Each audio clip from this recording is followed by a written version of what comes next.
ಸುಳ್ಳು ಮಾಹಿತಿ ಕೊಟ್ಟು ಪಿಂಚಣಿ ಪಡಿತಾ ಇದ್ದಾರೆ. ಆಧಾರ್ ಕಾರ್ಡ್ನಲ್ಲಿ 40 ವರ್ಷ ಇದ್ರೂ ಸಹ ಪಿಂಚಣಿಯನ್ನ ಪಡೆಯಲಾಗ್ತಾ ಇದೆ ಅನ್ನುವಂತಹ ವಿಚಾರ. ಸರ್ಕಾರಿ ನೌಕರಿ ಇದ್ರೂ ಕೂಡ ಪಿಂಚಣಿಯನ್ನ ತೆಗೆದುಕೊಳ್ತಾ ಇದ್ದಾರೆ.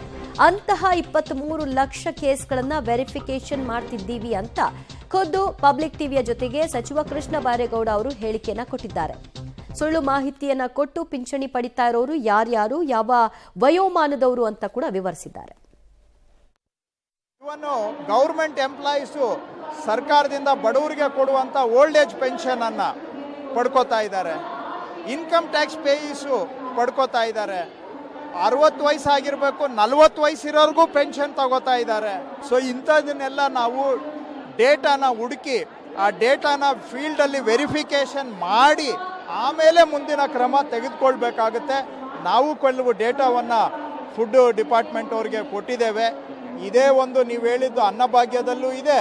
ಆಮೇಲೆ ಈ ಏನು ಪಿಂಚಣಿಗಳಿದಾವಲ್ಲ, ಸಾಮಾಜಿಕ ಭದ್ರತಾ ಪಿಂಚಣಿಗಳು, ಅದರಲ್ಲೂ ಕೂಡ ಈ ಥರ ಅನರ್ಹರು ಬಡವರಿಗೆ ಸಿಗಬೇಕಾಗಿರೋದನ್ನ ವಂಚನೆ ಮುಖಾಂತರ ತಾವು ಪಡ್ಕೊಳ್ತಾ ಇರುವಂತಹದ್ದು ಕೂಡ ಇದೆ. ಇದು ನೋಡಿ, ಅರ್ಹರು ಯಾರೇ ಇದ್ರೆ ಅವ್ರಿಗೆ ಕೊಡೋಣ, ಆದರೆ ಅನರ್ಹರು ಮಾಡ್ತಾ ಇದ್ರೆ ಅದು ಫ್ರಾಡ್ ಆಗುತ್ತೆ. ಅದನ್ನ ತಡೆಗಟ್ಟುವಂತ ಕೆಲಸಕ್ಕೆ ಎಲ್ಲರೂ ಸಹಕಾರ ಕೊಡಬೇಕು. ಒಟ್ಟಾರೆ ನಾವು ಒಂದು ಅಂದಾಜಿನ ಪ್ರಕಾರ ನಾವು ಆಧಾರ್ ಡೇಟಾ ನೋಡಿದ್ದೇವೆ, ಇನ್ಕಮ್ ಟ್ಯಾಕ್ಸ್ ಪೇಯರ್ಸ್ದು ಡೇಟಾಬೇಸ್ ನೋಡಿದ್ದೇವೆ, ಸರ್ಕಾರಿ ನೌಕರರದ್ದು ಡೇಟಾಬೇಸ್ ನೋಡಿದ್ದೇವೆ. ಇವೆಲ್ಲವನ್ನ ಓವರ್ಲ್ಯಾಪ್ ಮಾಡಿದಾಗ ವೆರಿಫಿಕೇಶನ್ ಮಾಡಬೇಕಾದಂತಹ ಪ್ರಕರಣ, ನಾನು ಸ್ಪಷ್ಟವಾಗಿ ಹೇಳ್ತಾ ಇದ್ದೇನೆ, ಸಬ್ಜೆಕ್ಟ್ ಟು ವೆರಿಫಿಕೇಶನ್ 23 ಲಕ್ಷ ನಾವು ವೆರಿಫಿಕೇಶನ್ ಮಾಡಿ ಅಂತ ಹೇಳಿದ್ದೇವೆ. 23 ಲಕ್ಷ ಫ್ರಾಡ್ ಅಂತ ಹೇಳ್ತಾ ಇಲ್ಲ ನಾನು.